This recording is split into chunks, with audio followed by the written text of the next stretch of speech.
রক্ষা কবচের মেয়াদ বাড়ল অভিষেক বন্দ্যোপাধ্যায় 3 মামলায় 17 আগস্ট পর্যন্ত রক্ষা কবচ। আরো একবার জানাবো, অভিষেক বন্দ্যোপাধ্যায় রক্ষা কবচের মেয়াদ বাড়ল।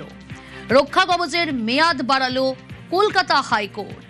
অর্ণব রয়েছে, আরো বিস্তারিত জানাবে আমাকে অর্ণব। দেখো, অভিষেক বন্দ্যোপাধ্যায় কালীঘাট তৃণমূল কংগ্রেসের সর্বভারতীয় সাধারণ সম্পাদক, তার বিরুদ্ধে একাধিক এফআইআর রয়েছে এই মুহূর্তে রাজ্য জুড়ে। তার মধ্যে 30শে জুলাই কলকাতা হাইকোর্ট 3টি এফআইআর এর উপর অন্তর্বর্তী রক্ষা কবচ দেয়, যা আজকে শেষ হচ্ছে তার মেয়াদ।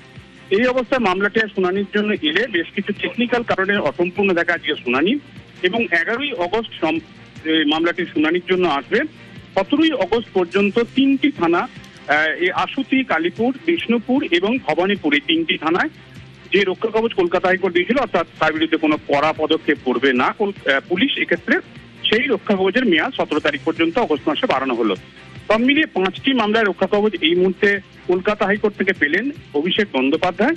কিন্তু এটা যদি সত্যি হয় অভিষেকের, তাহলে তার অস্বস্তিটাও লুকিয়ে রয়েছে, কারণ আজই একেবারে সরকারিভাবে ডিআইজি লিগ্যাল আমাদের রাজ্যের, তিনি কলকাতা হাইকোর্টকে রিপোর্ট দিয়ে জানিয়ে দিলেন এই মুহূর্তে অভিষেক বন্দ্যোপাধ্যায়ের বিরুদ্ধে রাজ্যে এফআইআর রয়েছে 16টি এফআইআর এর মধ্যে 5টিতে রক্ষা কবচ তিনি জোটাতে পারলেও বাকি 11টা মামলায় কিন্তু রক্ষা কবচহীন রয়েছেন ডায়মন্ড হারবারের সাংসদ। কাজে সেটা অবশ্যই অস্বস্তির।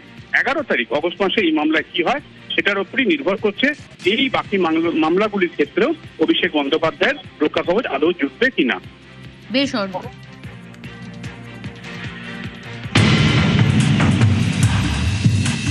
রাস্তায় বালি পাথরের আপদ, হাঁটা দায় দুর্ঘটনার ভয়, পাড়ায় পাড়ায় হয়রানির একশেষ। আপনার পাড়াতেও বালি পাথরের বিপদ?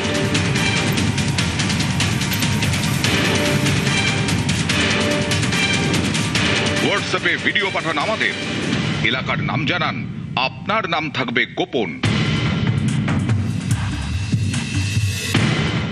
হোয়াটসঅ্যাপ করুন নাম্বার 6303904117।